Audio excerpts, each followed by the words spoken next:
বৃষ্টি পড়তেছে, আপনার অফিসে যায় কথা বলি। মা কবিতা,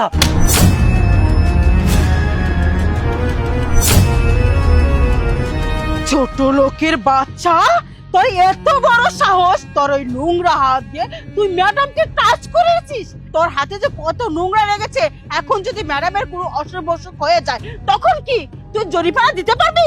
এই ম্যাডামের চিকিৎসা তো লন্ডন, থাইল্যান্ড, আমেরিকায়। আর ছোট লোকের বাচ্চা তারা তুমি সব কে দিয়েছে।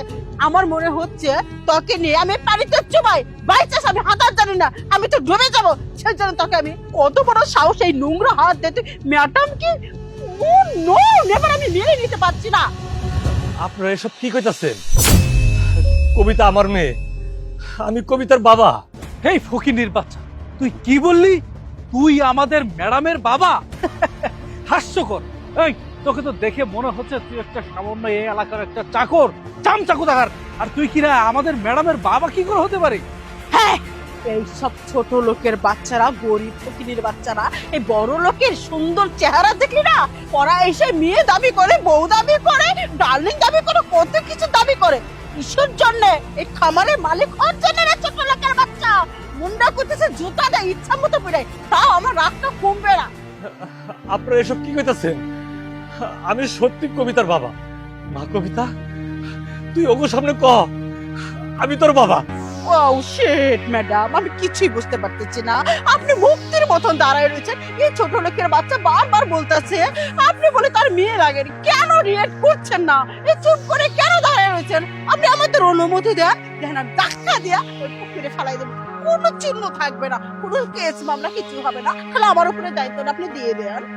না, ইয়ে মানে আমি বুঝতে পেরেছি, এ মানে করতেছেন, তার মানে ফকিনের বাচ্চা আপনি বাবা না। আপনি একদম লজ্জা পেয়েছেন আমাদের সামনে, মুখটা কালো হয়ে গেছে, কালো হয়ে গেছে, তাই না?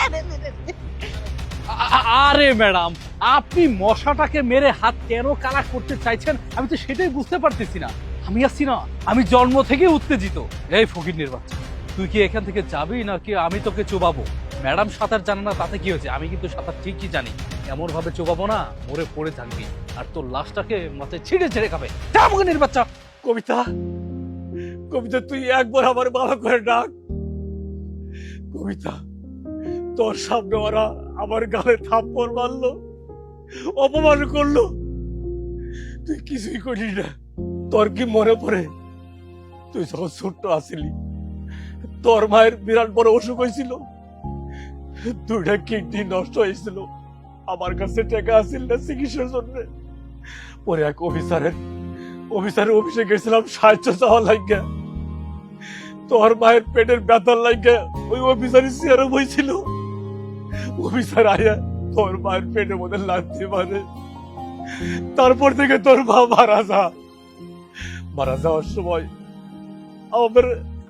আমার মাথা দিয়ে শপথ কাটাইছিল, ওগো আমার মেয়ে তুমি অফিসার বানাবা। তারপর থেকে আমি প্রতিজ্ঞা করছিলাম, যেমন করে হই মানুষের বাড়িতে কামলা দিয়ে হইলেও আমার মেয়ে আমি অফিসার বানাবো। মা, তোর সুখের লাগিয়া আমি আর কোনো বিয়া শাদী করি নাই, তোরই অফিসার বানাবো কইরা আমার ঘর বাড়ি সম্পত্তি সবকিছু বিক্রি করে তোর আমি লেখাপড়া করাইছি। তুই যখন অফিসার হইছস তখন আমি ভাবছিলাম আমার দুঃখ বোধহয় সব কাটে গেছে, কিন্তু কই, তুই তো আমার কোনো খোঁজ খবর নাস না, বাপ বলে পরিচয় দাস না। না, আমি আসলে ভুল করতেছি। আমার কোনো মেয়ে নাই, আমার একটা মাত্র মেয়ে আছিল, নাম তার কবিতা। ও কয়েক বছর আগে মারা গেছে, আমার কোনো সন্তান নাই। স্যার, আমি ভুল করছিলাম, আমার ক্ষমা করে দেন, আমি ভুল করছিলাম, আমার মেয়ে মারা গেছে। ও লোকটার শেষ মুহূর্তে কথা শুনে আমার কেমন মায়া লাগলো, দুঃখ লাগলো। মনে হচ্ছে কি ম্যাডামই তার মেয়ে। ম্যাডাম এনে কি কিন্তু আছে নাকি?